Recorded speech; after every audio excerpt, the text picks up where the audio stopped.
Welcome to the July 5th, 2022 meeting of the Transportation and Seattle Public Utilities Committee. It'll come to order. The time is 9:33 a.m. I'm Alex Peterson, chair of the committee. Will the clerk please call the roll? Councilmember Herbold. Here. Councilmember Morales. Here. Councilmember Sawant. Present. Councilmember Strauss. Present. Chair Peterson. Present. 5 present. Thank you. Colleagues, if there's no objection, today's proposed agenda will be adopted. Hearing no objection, the agenda is adopted. Good morning and welcome to the Transportation Seattle Public Utilities Committee. On our agenda today, we have just 2 items.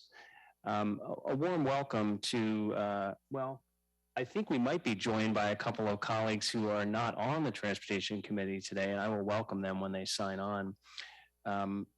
The 2 items, there's an item from the Seattle Department of Transportation, which is accepting grants. And then the item we've all been waiting for, which is the resolution on sound transit expansion. And I'll speak more to that when we get to that item. But first, let's go ahead and jump into public comment. At this time, we will open the general public comment period for the Transportation and Seattle Public Utilities Committee. For our hybrid meeting, we have people signed up to give public comment both online and in person. And we'll be giving each person 2 minutes to speak. So we'll go ahead and extend the public comment period from 20 minutes to 30 minutes because there are about 15 people will be speaking. I think we'll go ahead and tackle the online speakers first, and then we'll go to our city council chambers.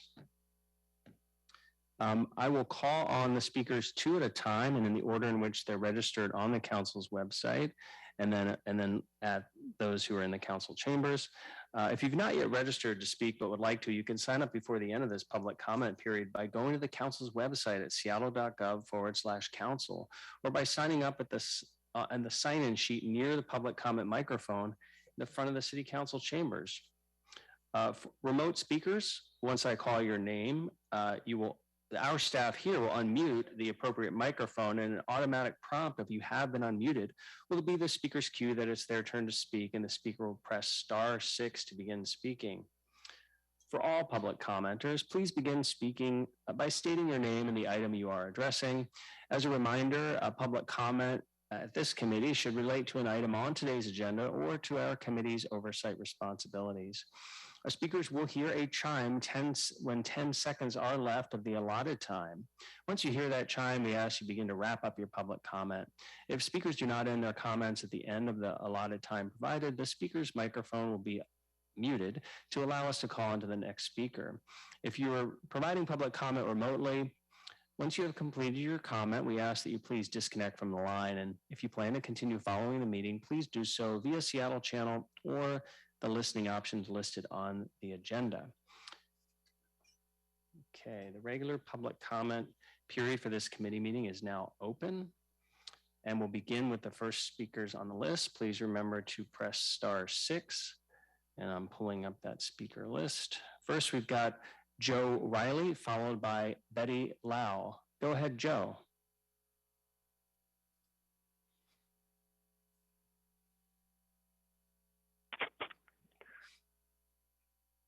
Good afternoon, esteemed council members and staff. My name is Joe Riley, Policy Director at Seattle Subway. Without any doubt, the single most morally and fiscally responsible decision the council can make today for the benefit of the city of Seattle and millions of transit riders is to ensure that Sound Transit builds ST3 to accommodate and not hamper our ability to ever expand our light rail network beyond Sound Transit 3. Despite reference to the future expansion made in the resolution does not specify the need to build in small extra stubs of expansion track at key stations. Without specification, Sound Transit will not act and future expandability won't be possible. Please also encourage use of city-owned land and rights-of-way to be used system-wide. Finally, Chinatown International District and Ballard deserve your attention. Please amend the resolution to request study of a 20th station in Ballard. Ballard's entire community of major players, including the Ballard Alliance, Nordic Museum, and the Ballard Avenue small business community, have strongly pushed back against any station east of 15th and wishes 20th or 22nd Avenue is possible, making use of city-owned land and rights of way. In Chinatown ID, deep 4th and 5th station options are so disliked and unusable to riders that today's resolution must completely remove them from study when viable shallower options do exist. Instead, please request that Sound Transit listen to the community by studying more 4th Avenue options, including a true shallow option that crosses over the existing tunnel and not under, to ensure the entire downtown tunnel and rider experience at CID is shallow and usable to riders. Sound Transit will not prioritize Seattle issues. We must today. Thank you very much. Thank you. Next, we have Betty Lau, followed by Megan Hannon. Go ahead, Betty.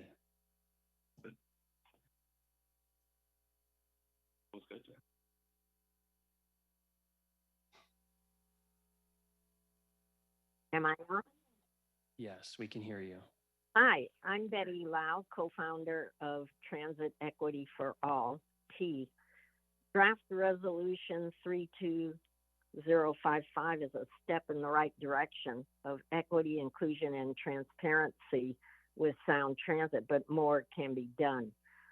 First, Sound Transit should develop options for the 4th Avenue shallow alternative, at least 2, as they did for the 5th Avenue alternative, and as you heard suggested by the previous speaker, Joe Riley. Secondly, in May, Sound Transit presented cost savings and refinements for every light rail segment except the CID. They still need to do one like they did for all other segments of light rail. Please add that to the resolution 32055. Thank you. Thank you very much. Next, we have Megan Hannon, followed by Deb Barker. Go ahead, Megan.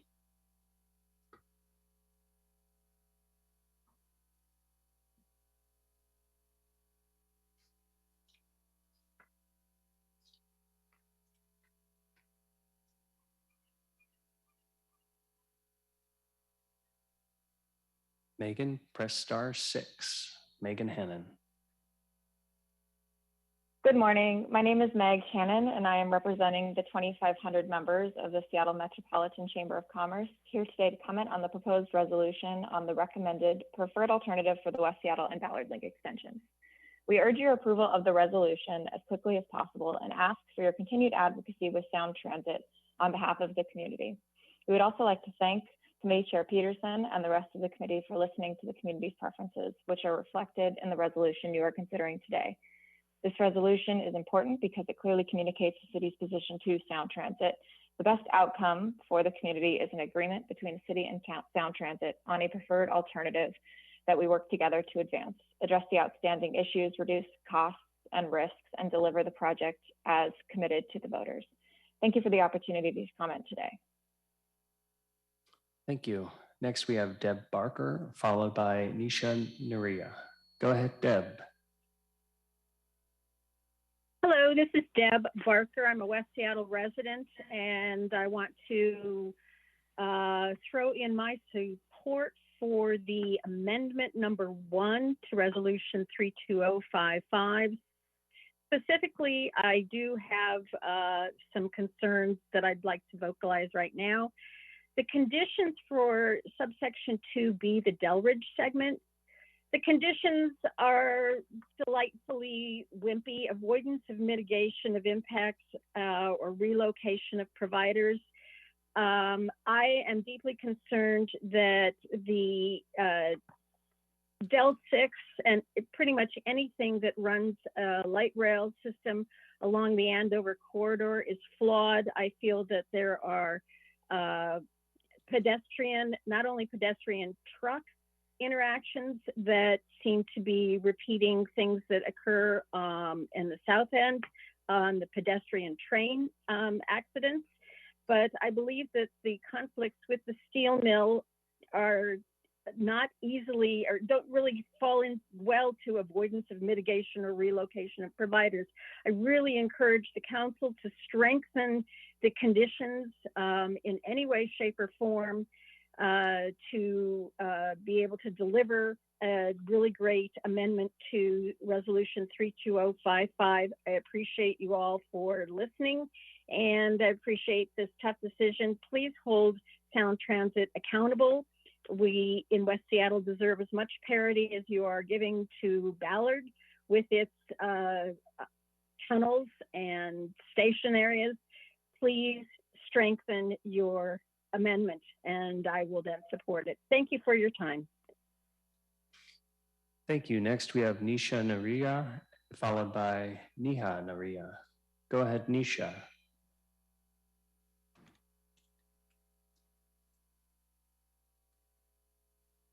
Hello. Hello.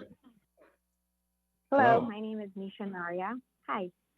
I'm a resident of the Lower Queen Anne Belltown area, and my family owns a Civic Hotel, and I'm here to comment regarding the Sound Transit proposal. The city should urge Sound Transit to consider another alternative, one that doesn't cause adverse traffic impacts by blocking an on-off ramp to SR 99, which could be addressed by exploring alternate locations such as the corner of 5th Avenue North and Harrison Street and the corner of 7th Avenue North and Thomas Street. So I urge the city to please amend the resolution to study the traffic and accessibility impacts of the South Lake Union Station. Further, alternative options that don't displace minority-owned local businesses should be considered. My entire family has contributed so much to the Civic Hotel over time, from working the front desk to doing housekeeping, and slowly over time, we were able to remodel it to match the ethos of the neighborhood that the area had evolved into. The current proposal requires acquiring the property for staging and then selling the land after, most likely to a large developer. This is an opportunity for City Council to support small business. We aren't saying no to public transportation. We very much support it. However, we are asking the City Council to work with us to find an alternative that doesn't help big developers at the expense of small, local, minority-owned businesses that can also support the expansion of public transit. Thank you. Thank you. Next, we have Neha Nirara, followed by Judah Stevenson. Go ahead, Neha. Hello. Good morning, Seattle Council members. My name is Neha Naria, and I'm calling about the South Lake Union proposed station by Sound Transit. I am the co-founder of the Civic Hotel, and we have been at that corner since 1962. Our family has acquired that property for the past 2 decades, and that corner has changed significantly, and we have changed with the neighborhood. And I do implore the City Council to explore moving the station to 5th Avenue North or 7th Avenue in Thomas. Due to the location of the tunnel, or not the tunnel, sorry, the proposed station, the blockage of SR 99 on and off, and also the access to the Board Tunnel will be unbearable during construction and even afterwards. In 2019, that's when 7th Avenue was rerouted to that street, and if anyone was in that neighborhood before COVID, between 3 and 7 p.m., it was a nightmare to get in and out of. And so I just want to make sure that Sound Transit and Seattle Department of Transportation are doing their due diligence and making sure that the traffic and accessibility impacts are truly studied for the South Lake Union Station. Sorry, that is my child in the background. We support public transportation. We have enjoyed it. Our guests that come to see this beautiful city of Seattle enjoy the accessibility of Metro and comment how easy it is, and we support it. But we really do hope that you look at the accessibility impacts and also the impacts of displacing minority-owned businesses. To displace a hotel is not as simple as moving it to another neighborhood, and also something that was once affordable to many is no longer affordable to any. Thank you. Next, we've got Judah Stevenson, followed by Lucy Barefoot.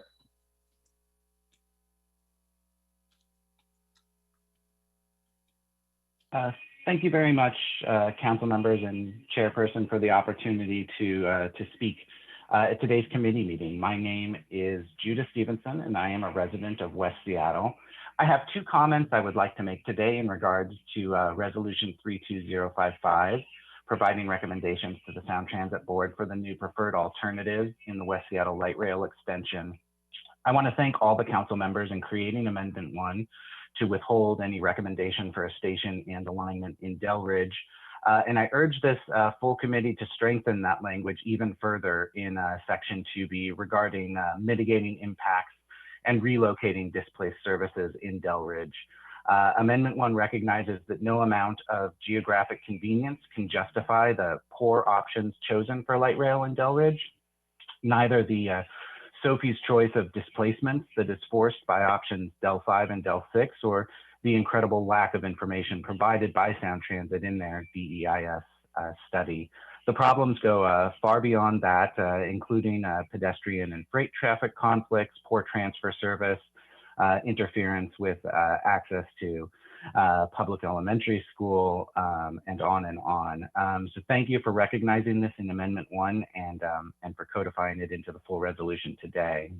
My second comment is to urge this committee and the council members to go even further in using your influence to pressure Sound Transit to drop Del 6 entirely from consideration.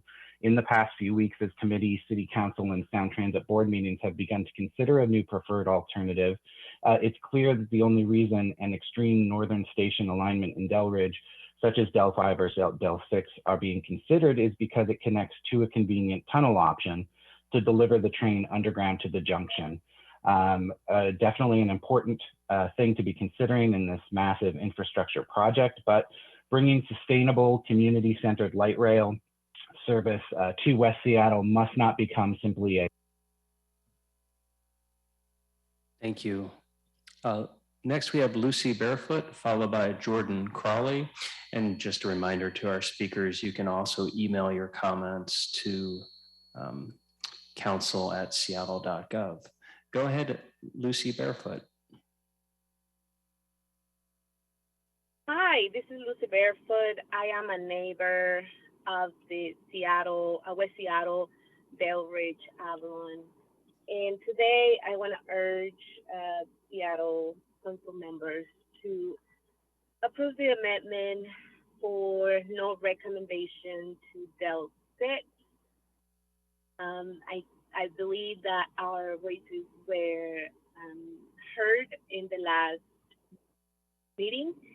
And I also urge more information, the gathering of more information to pick the best route that would serve not only West Seattle, but future people of color in the White Center and Delridge area.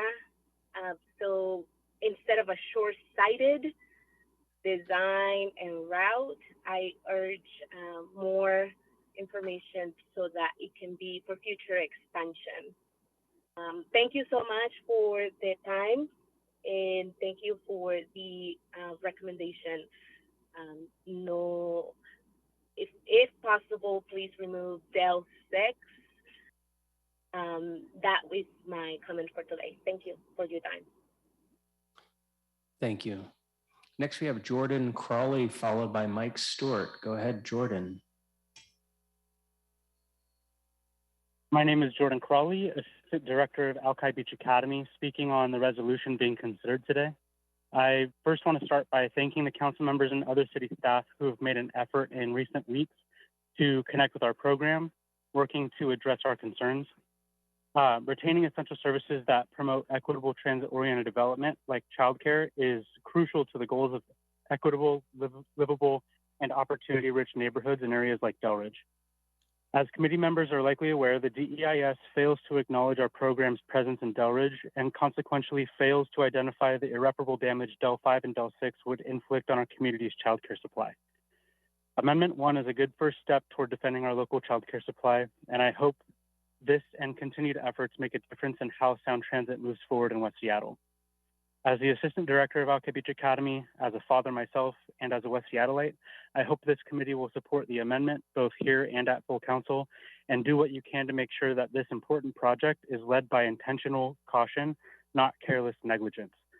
As always, we are excited to see light rail in West Seattle. Our hope, though, is that we are here to serve the community as it continues to grow. Thank you. Thank you. Next, we have Mike Stewart. Go ahead, Mike.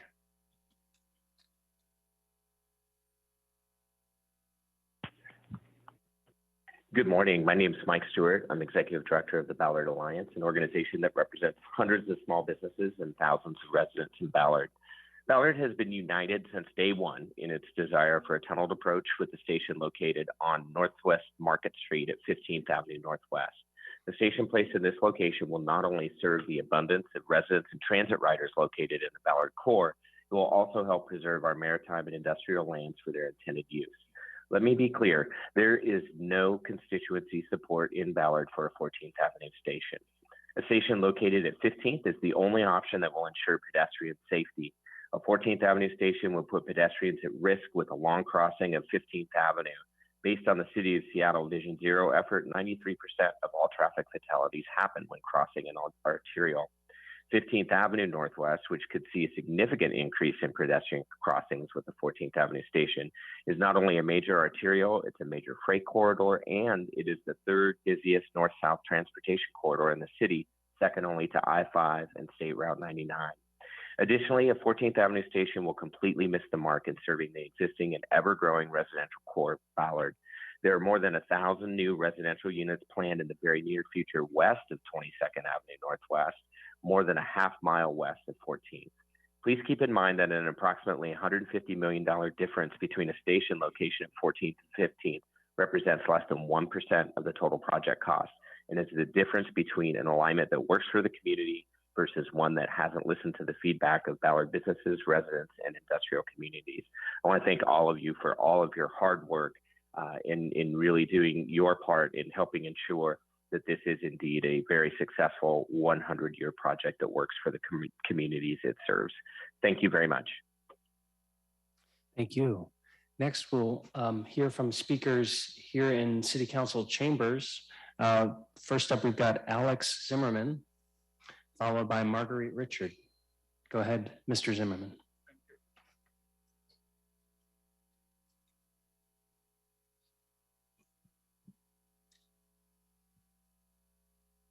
Sieg Heil, Dori dem Nazi fascist, a bandita in psychopath.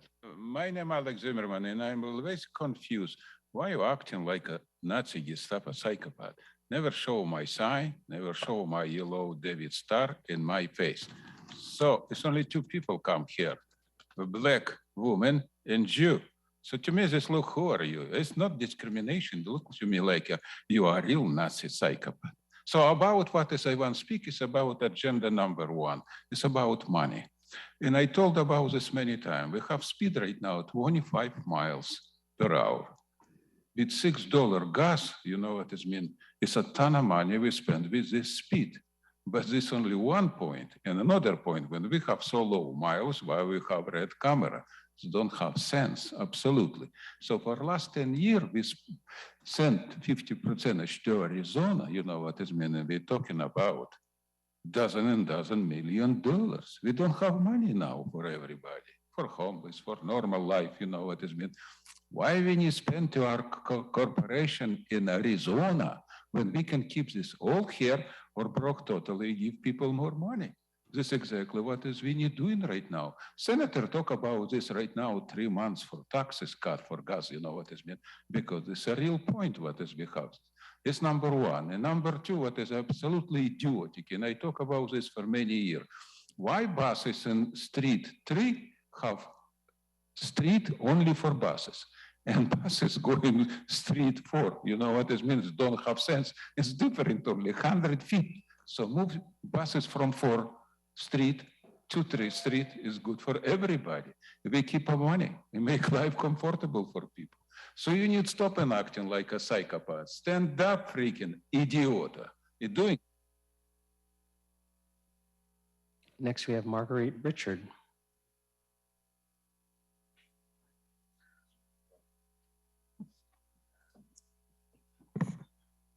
Yes, good day. My name is Marguerite Bouchard, and I only come down here because I have a right to, but there's been a few disturbances lately in 2022, which I still don't understand.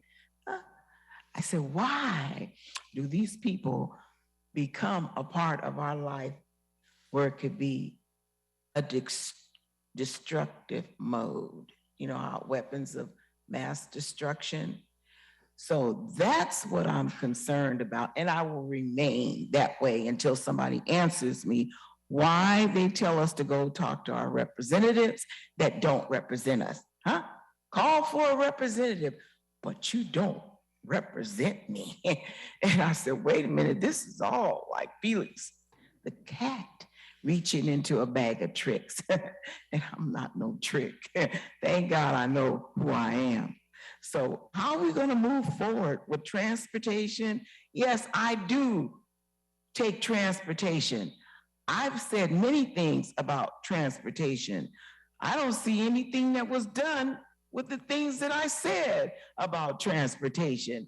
I said, wait a minute, even with Sound Transit going down there and testifying, but they did finally say, well, I think we can let certain age groups not pay to get on this machinery. But I'm still having illnesses when I take the rapid ride because it's too bumpy. I haven't figured out, is it the bus or the roads? I said, well, wait a minute. Maybe if I get so rickety rackety like the Scarecrow and the Wizard of Oz, then you'll believe me, huh? When I come in here, you know, going like this, then you'll believe me if I really look like I'm not human anymore, although you're supposed to be. Thank you. Colleagues, that concludes our list of speakers from the general public. Now we'll move on to the first legislative item on our agenda. Will the clerk please read the short title of the first agenda item into the record? Agenda Item 1, Council Bill 120358, an ordinance relating to grant funds from the United States Department of Transportation and other non-city sources, authorizing the Director of the Seattle Department of Transportation to accept specified grants and execute related agreements for and on behalf of the city. For briefing, discussion, and possible vote. Thank you. Colleagues will be joined here by Seattle Department of Transportation. Just some quick opening remarks. So this is Council Bill 120358, authorizing the Director of USDOT to accept grants totaling $3.7 million and to execute related agreements on behalf of the city. It amends the adopted budget, but remains consistent with it. It adds these grants to existing appropriations for the Seattle Department of Transportation, revising allocations and spending plans for the capital improvement program. We have with us today Chris Godwin from the Seattle Department of Transportation and a quick presentation to provide further detail. Good morning. And good morning, Chris, and yes, welcome, and feel free to have the screen shared for your presentation. All right. Yep, I'll bring up the presentation now while I am, oh, it's already up. Good morning, council members. For the record, Chris Godwin. I am the finance manager for the Seattle Department of Transportation. We're going to go over the grant ordinance as we've submitted it. It is a pretty straightforward piece of legislation, so I don't expect a lengthy presentation, and I will just move through it so that we can move on to the next items on the agenda. Can I have the next slide, please? What do I control? Okay, great. Just a quick reminder of USDOT's mission, vision, values, and goals. We envision a thriving community powered by dependable transportation.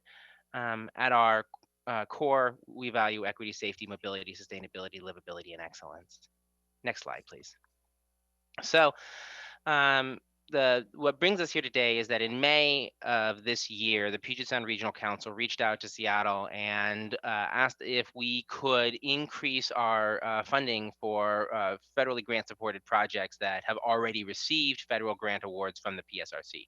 So all of the projects that in this ordinance have already received funding allocations from the PSRC and have been awarded, and we've accepted those grants in prior legislation. at the end of a budget cycle, the PSRC reviews any commitments that they don't think they're going to be able to meet, and they look for additional projects to budget the federal grant funding to, so that they can use the entirety of their budget. Otherwise, the funding reverts to the federal government. It's a common practice. And for this cycle, the PSRC offered to increase funding on 5 projects for a total of about $3.7 million. Next slide, please. A lot of these projects should look very familiar to you. You've seen them presented here and discussed in other forums. The first project that will be receiving additional funding is the Fairview Ave North multimodal improvements. This is part of our Rapid Ride J corridor project. This will improve transit travel time and reliability, and will also have some pedestrian and bicycle safety improvements. The East Marginal Way Heavy Haul Corridor, we had a presentation on this a little while ago where I came for the Small Starts grant, but this is the north segment is reconstructing East Marginal Way from South Massachusetts to Spokane Street. We are also adding protected bike lanes and making adjustments to some of the traffic signal infrastructure along the corridor. Next slide, please. We'd also be receiving additional funding for MLK for PBL, so a protected bike lane. This would construct a PBL on MLK between Rainier and Judkins. We'll be receiving additional funding for the North Gate to downtown transit improvements, also called the Route 40 Transit Plus multimodal corridor. Again, this would include some safety improvements, including dedicated bus lane, signal upgrades, and then some sidewalk upgrades as well. And then the last item on the list is a very small increase to some of the work that we do for transportation demand management. The overall body of work for transportation demand management really supports the City of Seattle Commute Trip Reduction Program. That's all of our ORCA cards. And then we also provide resources to smaller employers to invest in ORCA cards, and then implement event focused, including TDM, including wayfinding for pedestrians. Again, the total is 3.7 million, or the 3.68 is what we had on the first slide. All of these projects have received federal funding previously, and we would recommend approval. Thank you for that presentation. Colleagues, any questions about these regional dollars that would be flowing into existing projects totaling 3.7 million? Okay, I don't see any questions. So I'll go ahead and move. I'm now moving that the committee recommend passage of Council Bill 120358, item 1 on our agenda. Is there a second? Second. Thank you. It's been moved and seconded to recommend passage of this council bill. Are there any final comments? Okay, will the clerk please call the roll on the committee recommendation to pass Council Bill 120358? Councilmember Herbold? Yes. Councilmember Morales? Yes. Councilmember Sawant? Yes. Councilmember Strauss? Yes. Chair Peterson? Yes. 5 in favor, none opposed. Thank you. The motion carries, and the committee recommendation that the bill pass will be sent to the July 12 City Council meeting. All right, will the clerk please read the full title of the next and final agenda item into the record? Agenda item 2, a resolution relating to Sound Transit, providing recommendations to the Sound Transit Board as to the selection of the preferred alternative for the West Seattle and Ballard Link Extensions project to be studied in the final environmental impact statement for briefing, discussion, and possible vote. Thank you. Colleagues, as we discussed a month ago, this is Resolution 32055. It's a joint resolution between the executive and the City Council to provide Sound Transit with some recommendations for the West Seattle and Ballard Link extensions. As you may recall, on February 15, Sound Transit presented at our committee their draft options on routes and stations from the DEIS. Sound Transit and the city's executive team presented at our committee with more details on options. On June 7, we had a lengthy discussion of this resolution at our committee. Today we have with us Sarah Maxana from the Seattle Department of Transportation, who's the city's designated representative on this issue. And our own Calvin Chow from our City Council Central staff, and they're available to answer questions that may arise during today's discussions and consideration of amendments. We're not going to see the presentation that we already saw on June 7th, that lengthy presentation on the resolution. The West Seattle and Ballard Link extensions will be the biggest infrastructure project to date impacting our city, and I want to acknowledge all the work that Sound Transit has done to this point, as well as all the input from our City of Seattle departments, especially from the Seattle Department of Transportation. A special gratitude for Sarah Maxana and Marshall Foster and Calvin Chow, as well as all the city council members who've engaged deeply in this process with careful consideration of their potential impacts to their districts and the importance and difficulty of expanding this mass regional system. Lots of decisions for the 18-member Sound Transit Board to make over the next couple months and years, and how this is how best to expand the light rail system. And those 18 board members representing 3 counties and several cities have a very tough job to reach consensus and keep these mega projects moving forward. This includes the 9 segments of the West Seattle Ballard Link extension, which are all within the city of Seattle and which benefit the region. From the options in the draft environmental impact statement, the Sound Transit Board will decide their preferred alternatives to study for the final EEIS. A goal of this resolution is really to articulate a well-informed source of input that's sensitive to our diverse neighborhoods that will be substantially impacted by several years of construction work and ultimately benefit from the final product. Our city's executive branch, including the mayor's office and USDOT, have collaborated with council on this joint resolution 32055 so Seattle can amplify our input while also supporting the regional approach of Mayor Harrell and Council President Juarez, who serve on the Sound Transit Board for Seattle. Seattle has been the biggest supporter of Sound Transit and continues to be the crucial linchpin for the entire regional system. Doing right by Seattle will benefit the region because it will smooth and speed implementation. Time is money.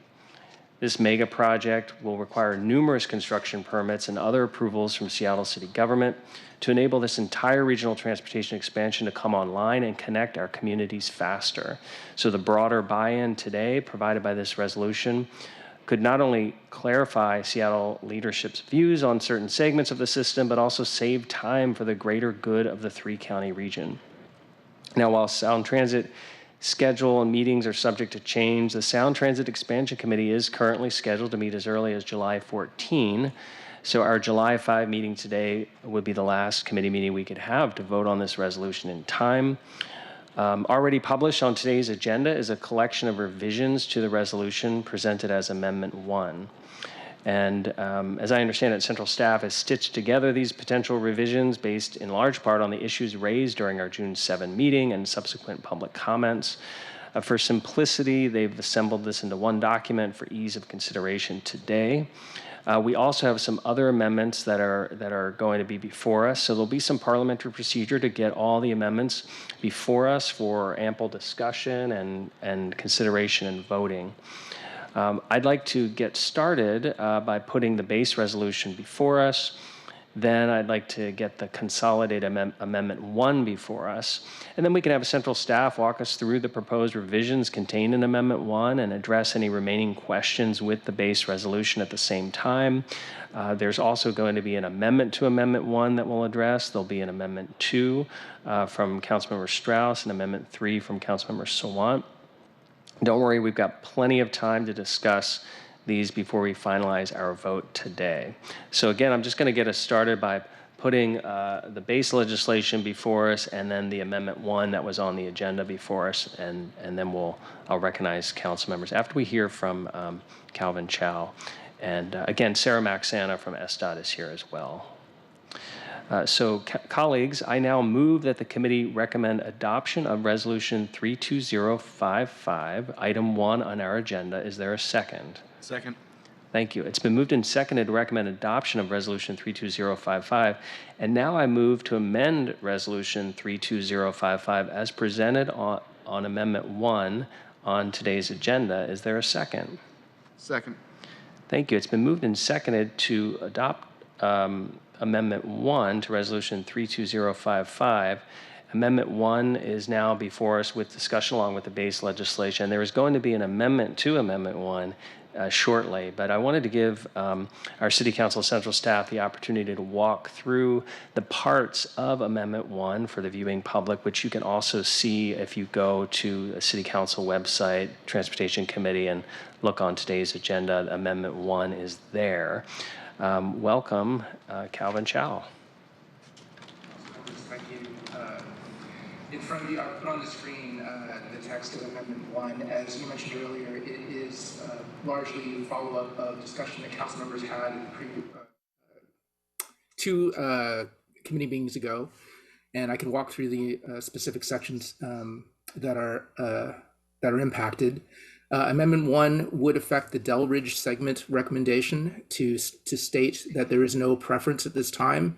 It calls out the impacts to Alki Beach Academy and transitional resources as impacts that need to be fully analyzed, and identifies that avoidance or mitigation of the impacts or relocation of those services is a condition for the city's support of Del 6 in the future.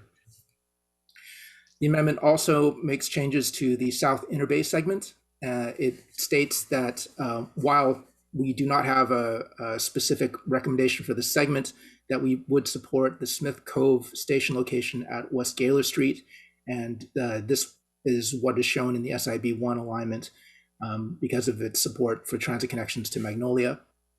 And then it would also make some changes to the Interbay and Ballard segment.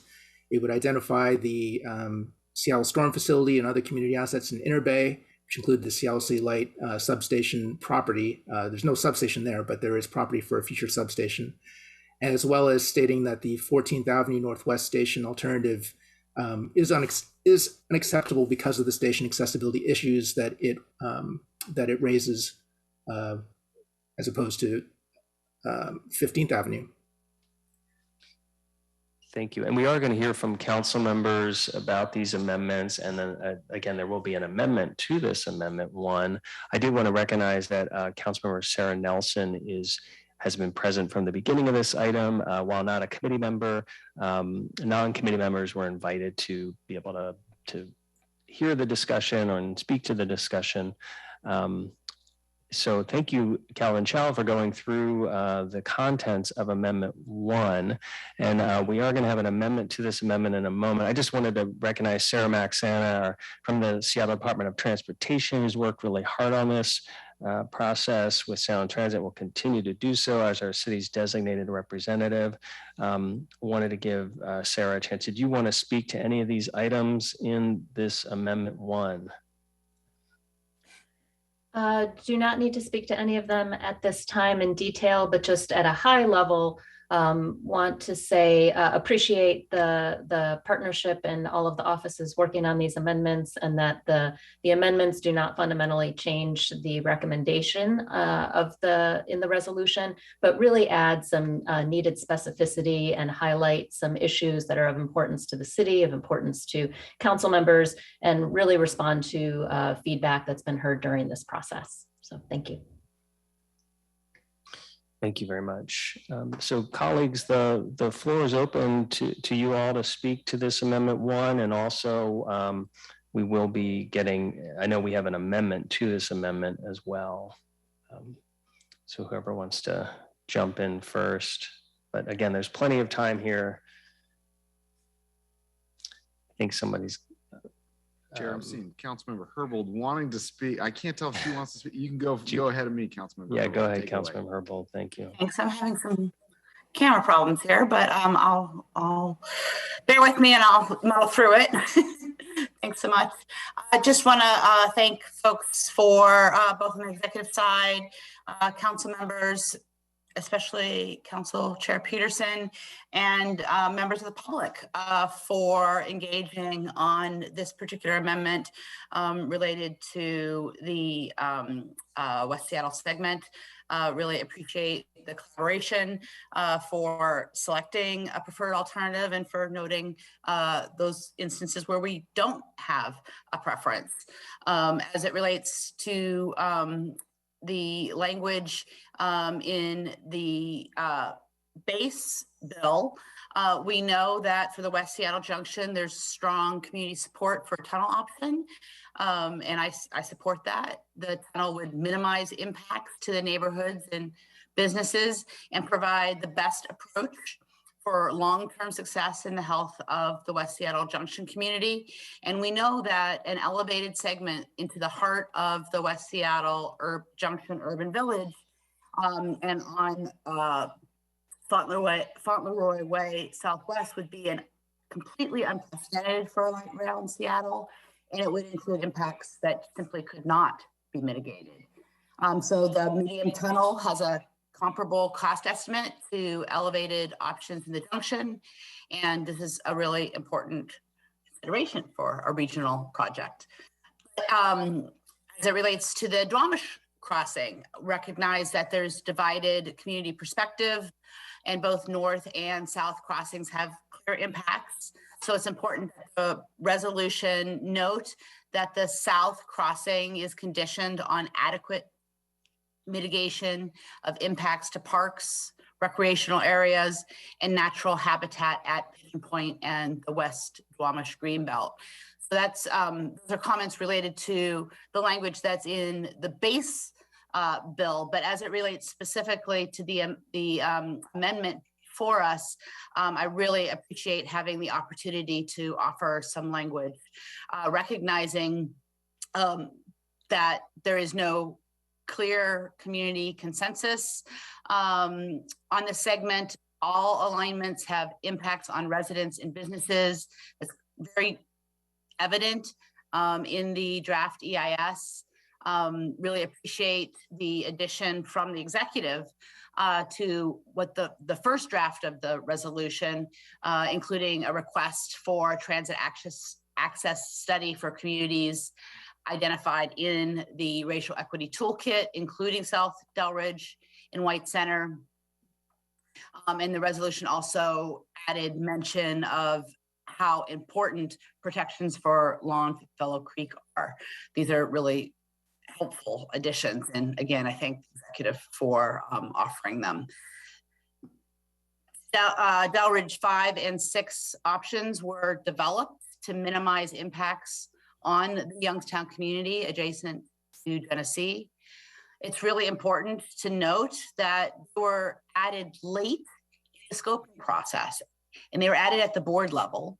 And so potential impacts of these options weren't discussed during the scoping process. So again, the Delridge 5 and 6 impacts did not have sort of the thorough discussion of those impacts during the scoping process because they were late options.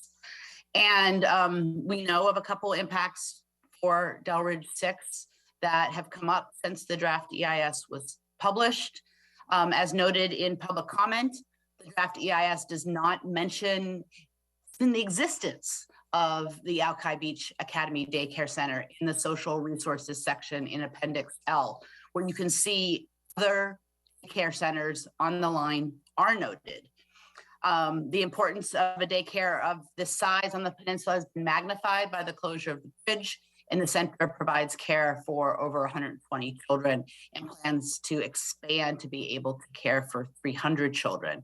But again, the fact that this particular location is not even named in the draft EIS raises concerns to me that not only was the analysis of impacts inadequate as relates to this particular service, but that perhaps this particular service was unknown during the analysis.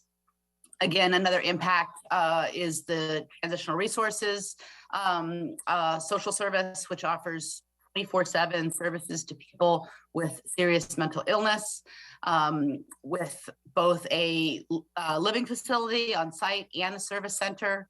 The living facilities depend on 24/7 integrated services between the folks receiving services as well as the folks living there. And the draft EIS does not address the integrated nature of the program. 31 high needs individuals could be displaced with 122 people per month losing access to that acute long care mental illness facility. Most clients at the facility were formerly homeless. Further, the property deed itself includes a covenant requiring that the property be used for the provision of these services for the foreseeable future.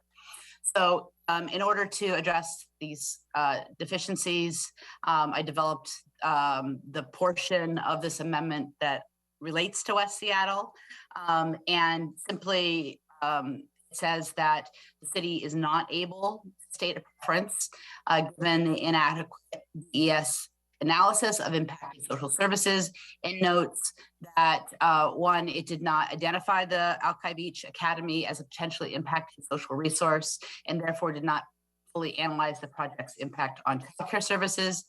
And secondly, that while the DEIS identified transitional resources in the list, there was an inadequate analysis of impact. And then finally, it states that future support for Del 6 is conditioned on avoidance or mitigation of impacts or relocation of impacted childcare and transitional housing providers. So again, these are conditions that are achievable, and really appreciate the opportunity to put them forward as a condition that is necessary for support of this option. Appreciate that. Thank you, Councilmember Herbold. I think this just another demonstration of how the district council members know their areas better than anybody. Thank you for providing this solid input to this for West Seattle. Any comments at this point? Sure, Chair. Go ahead, Councilmember Strauss.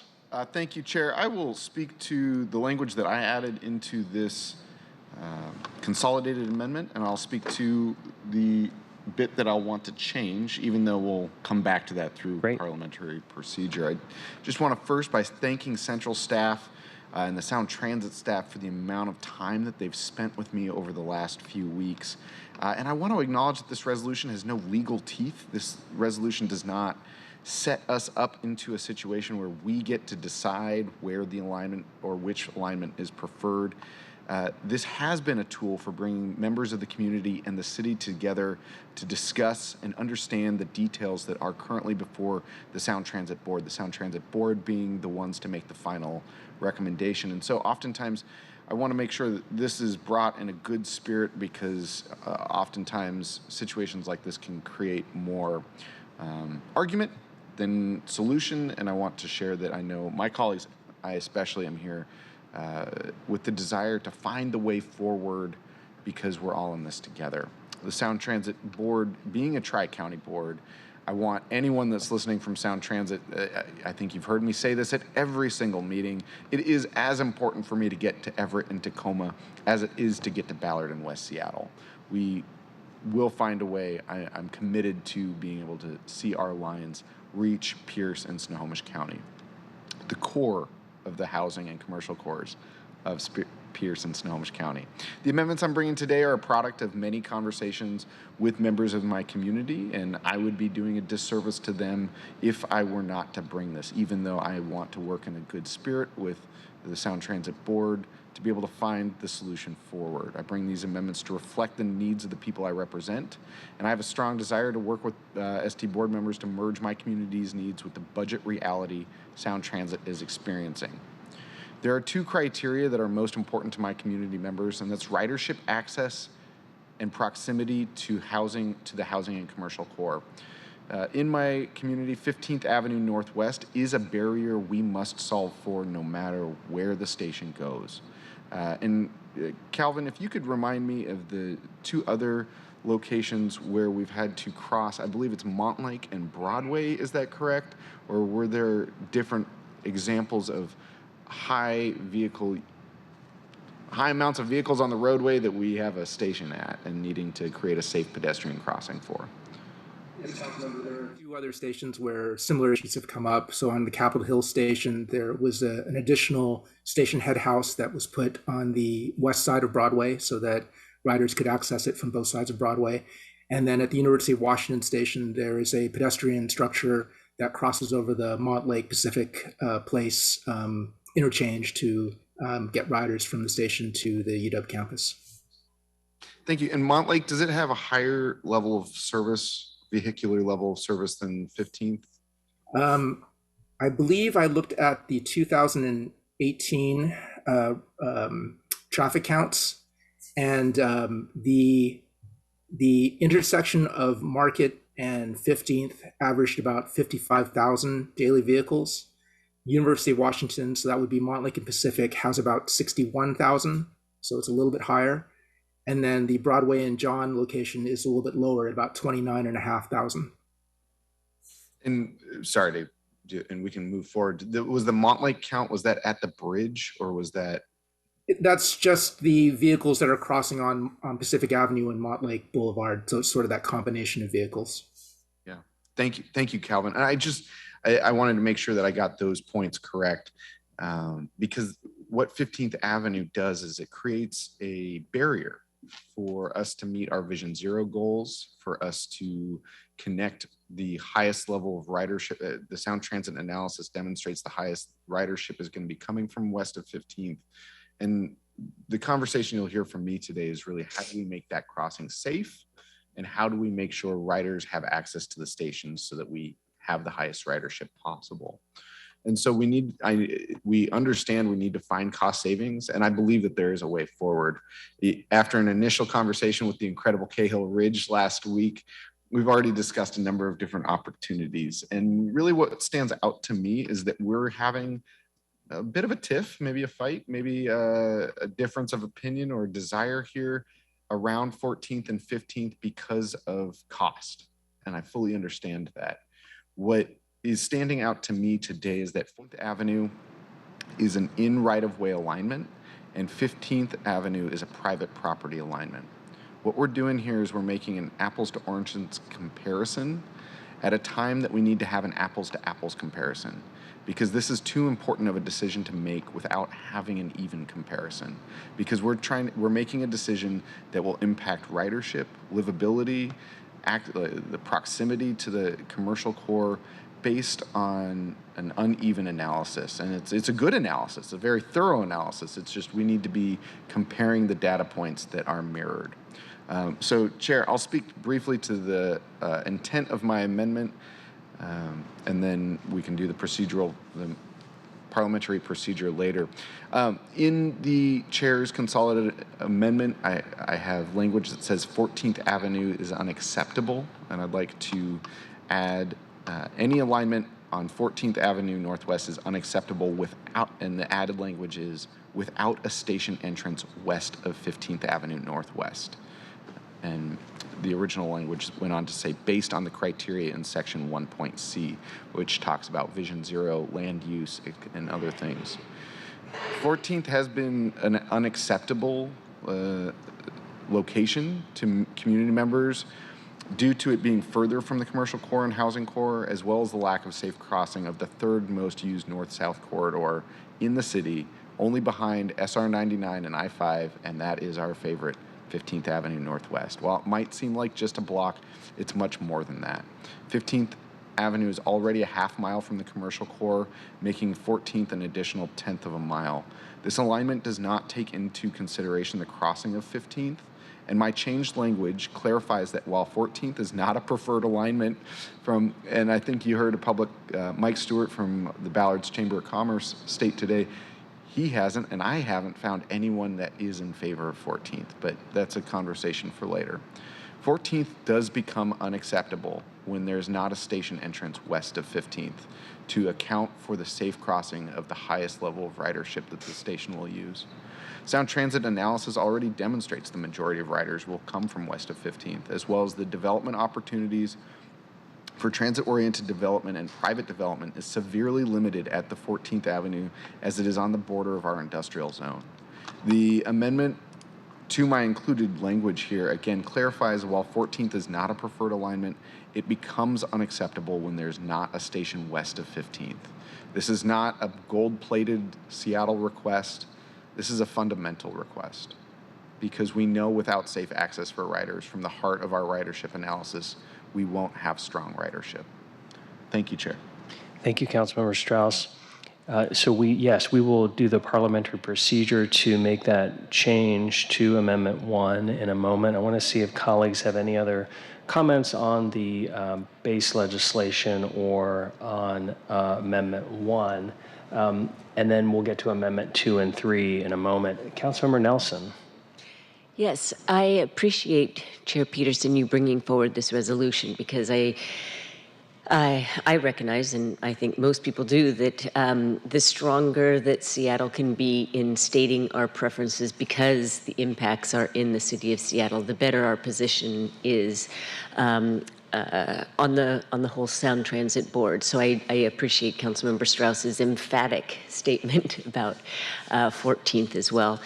And so I just wanted to express that all the alternatives do have problems. I'm personally concerned about the Civic Hotel, for example. And as a citywide, I have to sort of balance, when it comes down to a vote ultimately at full council, I have to balance all the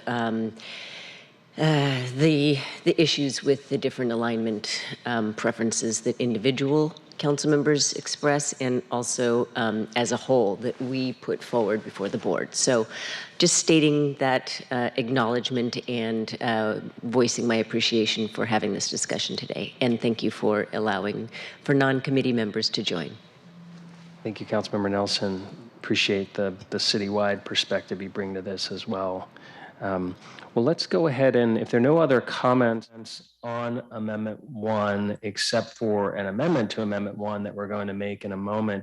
And again, we are going to get to Amendment 2 and Amendment 3, which were circulated by email to the council members. Just for the viewing audience, council members at committees can actually walk on amendments. So actually get them circulated via email in advance is a great heads up.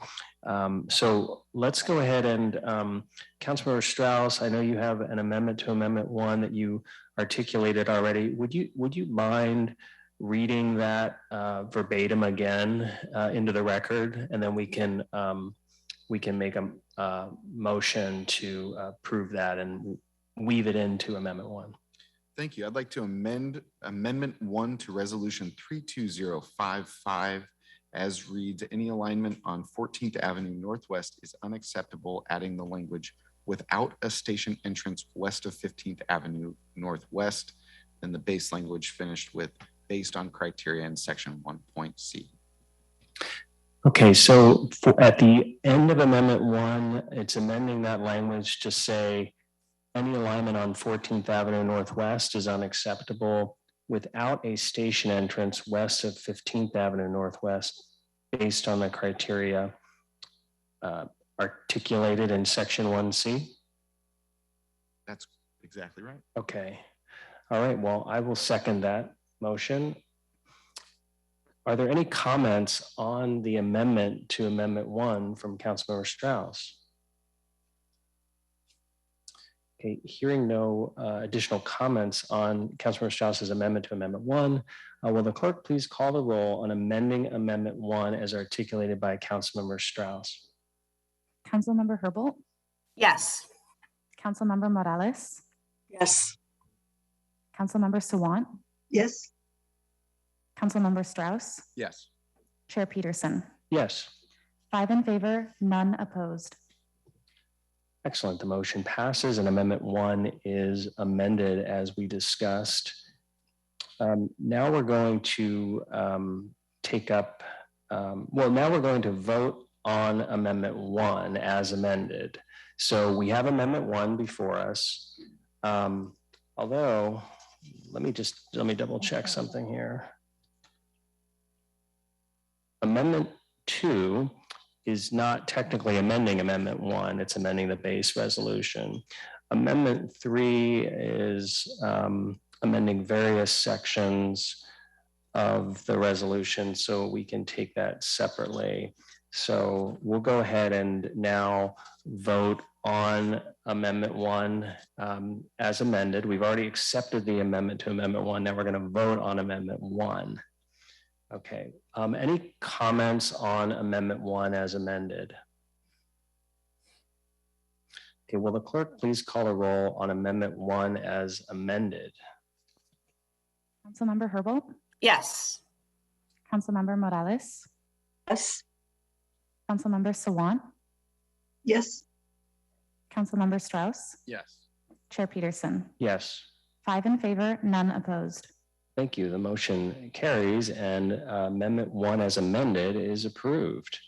Now we're going to go on to Amendment 2, which is also from Councilmember Strauss. And then we're going to hear about Amendment 3 from Councilmember Sawant. Councilmember Strauss, would you like to tell us about Amendment 2, and then we can move it and get that before us? Yes, thank you, Chair. Thank you, colleagues, for letting me bring this to you this morning. This is after additional conversations with many people in the community. We were trying to hold whether or not just making 14th unacceptable was the right answer, or really having a more full and broad conversation, because I know as time changes, as information changes, as in the environment changes, we have different decisions and things that we need to be looking at to make our final decision. So Section 3, this would add language that says the city supports re-examining Ballard Tunnel alignments that would more directly serve the center of the Ballard Hub Urban Village in the vicinity of Northwest Market Street and 22nd Avenue Northwest, while tunnel options west of 15th Avenue Northwest did not advance into the DEIS during project screening at level 3. That decision was influenced by the significant anticipated cost difference between the elevated and tunnel alignments, as the DEIS has shown a narrowing of this cost difference. Re-examining tunnel alignments west of 15th Northwest may identify additional opportunities to reduce costs or better serve the anticipated ridership. I will say it will and better. So with that, Chair, I just, again, stating, I understand the elected officials present during the level 3 screening of these options for the DEIS, the elected officials present from the city of Seattle agreed to remove options west of 15th. And this was at a time when we were still considering a high-level bridge. We now know the high-level bridge is not an option that we can move forward. And I believe that we do need to have a full understanding of siting our station as close to the heart of our ridership core as possible. All of the conversations about crossing 15th still stand. We know that downtown Ballard, it has the strongest projected ridership from Sound Transit analysis. We know that it's the heart of the commercial core. We know that it has higher opportunities for transit-oriented development and for private development. Again, west of 14th is bordering on an industrial zone that does not allow housing even after a robust 3-year conversation about minor changes. We're not seeing those changes coming. And so just with that, I want to open the conversation back to having analysis of what tunnel options are available to siting a station west of 15th. And because I've heard from many that during the level 3 analysis, Seattle electeds took this off the table. I, as a Seattle elected today, with new information, with a changed environment, and further understanding and requesting that we take a second look. And so I just understand that the engineering and property acquisition costs will drive this decision. It's just that we need to have the full information possible before making a decision as to where to site the station. So I'm agnostic about what street. I know that we called out 22nd as one location, but I'm agnostic as to what street it really is. I just ask that we take another look. Thank you, Chair. Thank you, Councilmember Strauss. So this, I feel like this is in the spirit of what, we were already familiar with this concept of trying to move further west, and there's a lot of support for that. And so it seems to meet the spirit of what's already before us. So I'm supportive of this. I do want to hear from, to see whether City Council Central staff or SDOT want to have any comments on this particular amendment, and we'll get comments from them on Amendment 3 as well. But just wanted to see if Central staff or SDOT have any comments on this Amendment 2, and then to open the floor up from other council members, and we'll also do the parliamentary procedure. Council members, I don't have anything to add, but perhaps Sarah may wish to speak to it. Thank you. Yeah, I'll just say a couple words. Just want to appreciate Councilmember Strauss's comments and state that they are an accurate reflection of what the departmental and executive staff have heard through community engagement during the DEIS period and even earlier from community about a desire to better serve the heart of Ballard, which is the fastest growing neighborhood in the city. It's also accurate that there is new information that could prompt a reconsideration of alternatives that would be further west. I do want to point out that the amendment language does not change the draft city position for an alternative for selection of a preferred alternative on 15th, but it does demonstrate that 15th is in and of itself a compromise from the earlier options that would have been further west and would have better served the Ballard community. Thank you. Councilmember Strauss, would you like to go ahead and move your amendment 2? Would love to. I move to pass Amendment 2 to Resolution 32055. Second. Okay, it's been moved and seconded to amend Resolution 32055 with Amendment 2.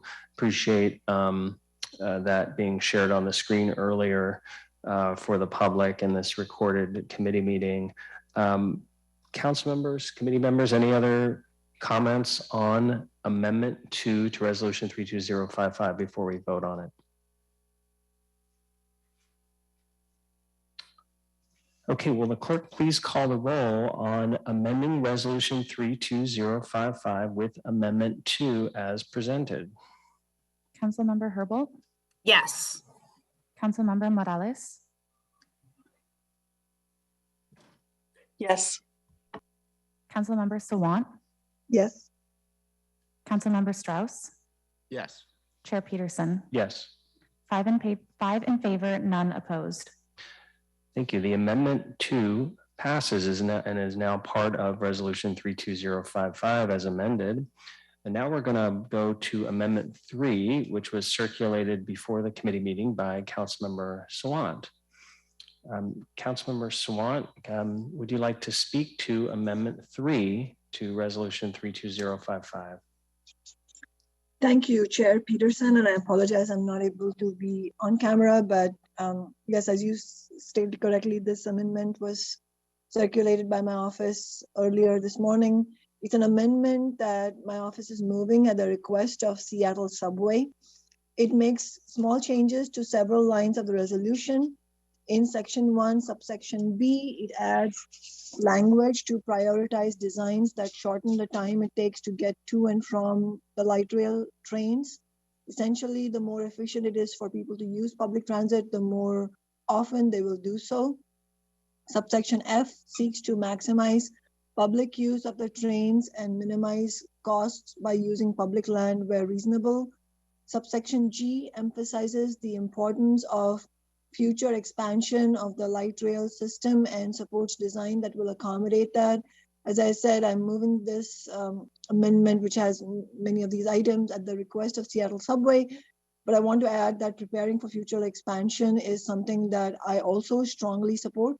In Section 2, subsection D, the amendment similarly advocates for preparing for future expansion by building in south-facing spurs, which essentially are places that the tracks can be connected to new lines.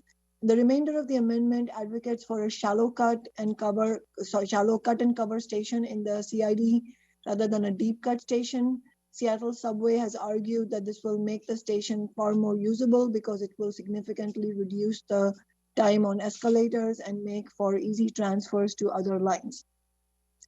These amendments have not yet been reviewed by the city attorney's office, so I expect it will be probably makes sense to raise them for discussion today and move them for a vote later at the city council meeting, unless Chair Peterson and other committee members feel they are ready to vote on this now, in which case, of course, that would be great. Seattle Subway has strongly advocated for expanding Sound Transit's light rail, which I think is extremely important.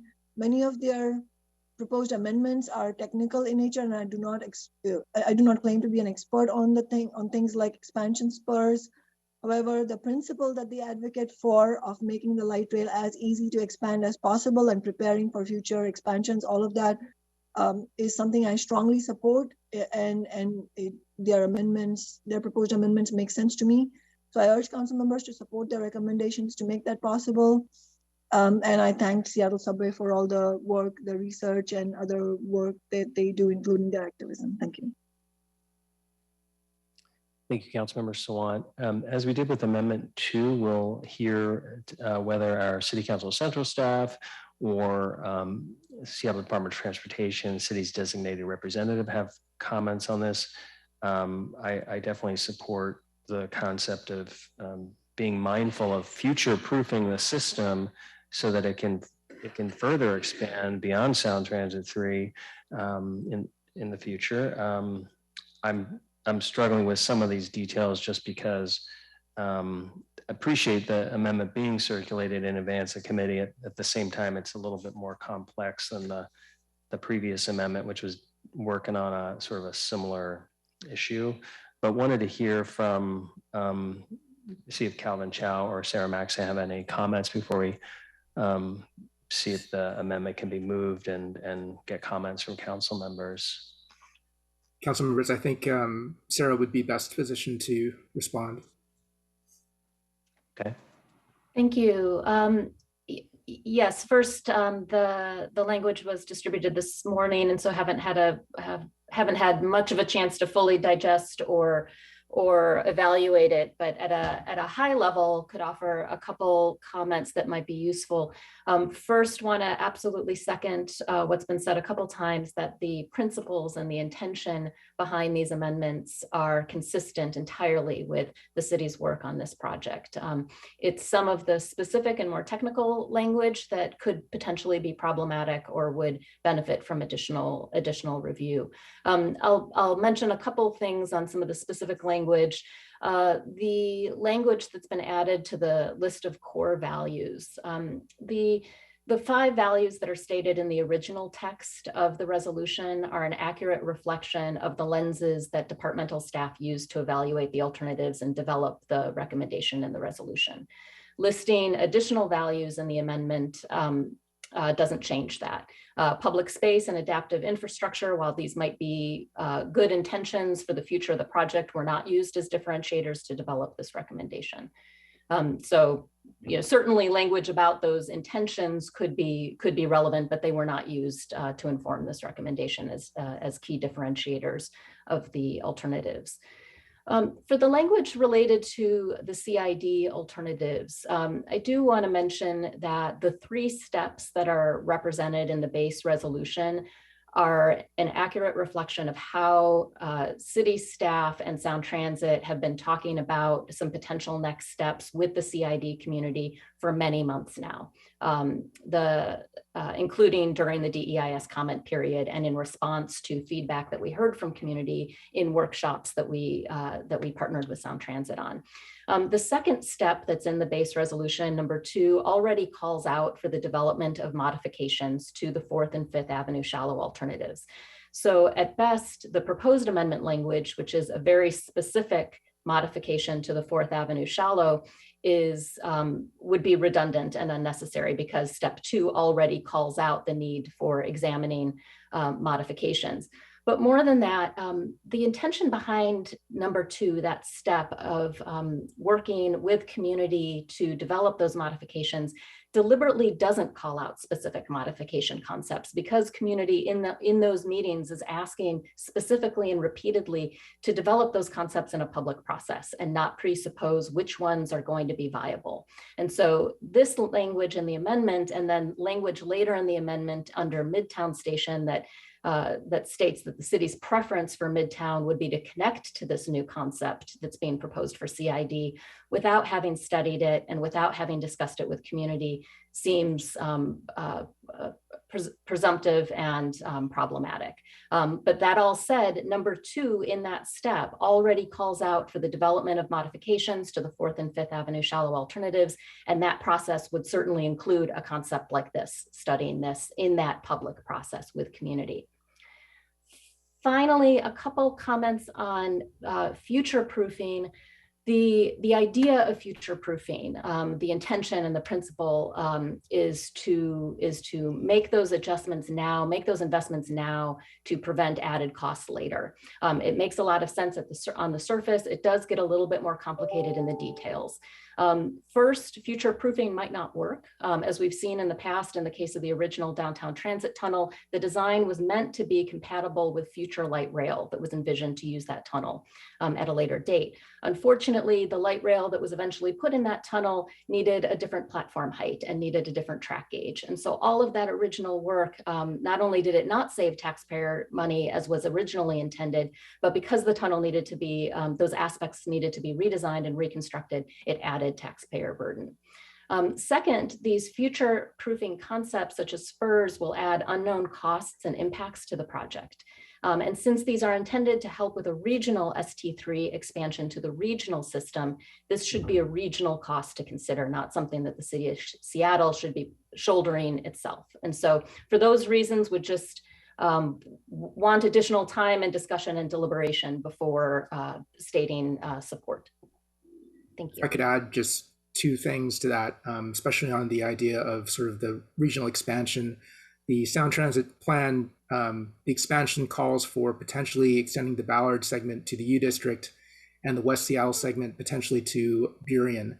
So those are the potential long-term plans. So there is going to have to be some thought about what those spurs look like on the existing system. To put additional spurs elsewhere on the project are, the cost is unknown and sort of the impacts is unknown, but I just highlight that these are going to be fairly large structures. As an example, the Pine Street stub tunnel just to the east of Westlake was put into place so that the future construction to Capitol Hill would not have to, stop service through downtown. So that was a significant expense, a significant structure had to be put in place. That is the level of structure you would need to do for an additional spur. And because you wouldn't be doing it, you'd be doing it sort of adjacent to the tunnel boring machine, it would probably have to be cut and cover construction as well.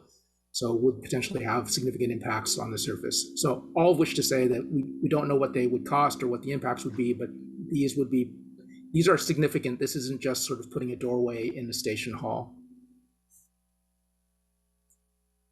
Thank you for that context. Colleagues, any other comments on this amendment? Councilmember Strauss. Chair, I appreciate this amendment and the values are very similar to what I believe. My concern is in the language regarding section 2, just because of the level of specificity that is outside my district. If this was within my district, I could know exactly if I agreed or disagreed. Since I haven't done this outreach, I don't know, and not having had the moment to do the research myself or to do the engagement myself, I'm not quite comfortable voting on the sections of section 2. I appreciate Councilmember Sawant, you bringing one amendment so we didn't have to have many votes today, but is there an ability to split this amendment up? Thank you for those comments. Let me think about that for a second, because it might depend on other comments from colleagues. Councilmember Morales. Thank you, Chair. I, first of all, do want to thank Councilmember Sawant for bringing this forward so that we could discuss it. My office did have several conversations with Seattle Subway about this as well. And while I agree with the issues that they're trying to address here, for example, in the CID right now, even the shallow, excuse me, the shallow options for 4th and 5th are still 75, 85 feet deep. And given the, in my opinion, egregious problems that Sound Transit is having with escalators, having the shallow option be that deep is really problematic. So, I agree with the notion that we need to see if it's possible to have something shallower so that it's easier for people to get out of the station and to the street level. I do think that the level of specificity in here does presuppose, as Sarah was saying, the extended engagement with folks in the CID that is already being contemplated. And, the Sound Transit has already agreed, and we are already, well, I guess I should say we are already requesting an additional 6 to 9 month community engagement process with folks in the CID so that we can identify, what specifically the challenges are and what additional alternatives folks in the community want to have considered. So for that reason, I think I appreciate the ability to have this conversation, but I do think that the amendments or some parts of it probably need a little bit more work before we add them into the resolution. Thank you, Councilmember Morales. Any other comments from committee colleagues? Chair Peterson, can I just add something, or were you going to come to me? Yes, Councilmember Sawant, unless Councilmember Herbold has something to add, and then you can address everybody's comments. Would that be okay, Councilmember Sawant, to hear from Councilmember Herbold? I'll be very brief. I'm just now wrapping my arms around this, and I appreciate the efforts to bring to the committee the concerns that may not have been adequately addressed by Seattle Subway, but I am intending to abstain at this point on this particular amendment. Thanks. Okay, thank you, Councilmember Herbold, for that comment. And Councilmember Sawant, would you like to address any of the comments made thus far? And then we can figure out what to do. Yes, appreciate all the comments, both from the department and from council members. As I said in my introduction of this proposed amendment, I'm not necessarily asking for a vote today because it's not surprising that there are many questions because there's a lot of details contained in the proposed amendment. And so I'm happy to not move the amendment today, but instead work with the Department of Transportation staff to revise the language to prepare for the full city council. And I also would urge Seattle Subway to also be part of those discussions, because then I think that would be fruitful if my office and the Department of Transportation and Seattle Subway could have a meeting on this, and then we are able to prepare either one amendment or maybe more than one amendment if that's the preference, to split them up. And also I would urge other council offices to also be involved. I mean, we'll of course look at everything that has been raised so far. My office is making notes during this meeting. So we'll definitely take into account everything that has been raised thus far, but if there are any other additional points, then I really urge committee members to reach out to my office with those points, and we'll take them into consideration. And as I said, the principle of preparing for future expansion is what's important to us, and so let's figure out the details that are agreeable. Okay, thank you, Councilmember Sawant. So I hear, just for everybody viewing, I think there's wide-ranging support for looking to the future and making sure the decisions Sound Transit makes don't that are mindful to a future expansion, even beyond Sound Transit 3, and doesn't make decisions now that would preclude those expansion options in the future. And the spirit of that, I think, needs to continue to be reinforced, and is already in, as Sarah Maxena said, already in some of the base discussions with Sound Transit and the DEIS, and certainly Seattle Subway and other organizations can continue to advocate with Sound Transit, and I believe they've submitted those comments through the regular DEIS comment period process as well. So I think what we'll do here, Councilmember Swan, I hear you saying I'm not going to move it at this time, and you're going to sort of regroup and connect with USDOT on this. Yes, I think that's what makes the most sense. Okay. Well, thank you very much. And so Colleagues, I think we've got our amended resolution 32055 before us. It's been amended with Amendment 1 and an amendment to Amendment 1 and then with Amendment 2.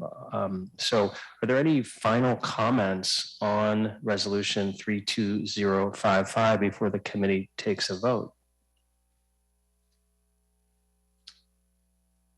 Okay, will the clerk please call the roll on adoption of resolution 32055 as amended? Councilmember Herbold, Yes. Councilmember Morales, Yes. Councilmember Sawant, Yes. Councilmember Strauss, Yes. Chair Peterson. Yes. 5 in favor, none opposed. Thank you. The motion carries, and the committee recommendation that the resolution be adopted can be considered as early as July 12th City Council meeting. I want to thank everybody for their deep engagement in this, and want to thank Sound Transit staff, Seattle Department of Transportation staff, our central staff, everybody who's worked on this for years and will continue to do so for years. We're just stewards in the middle of this process right now. Well, that was our last item on our agenda. So colleagues, I'll go ahead and conclude the meeting. This concludes the July 5th, 2022 meeting of the Transportation and Seattle Public Utilities Committee.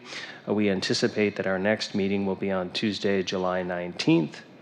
Thank you, and we are adjourned.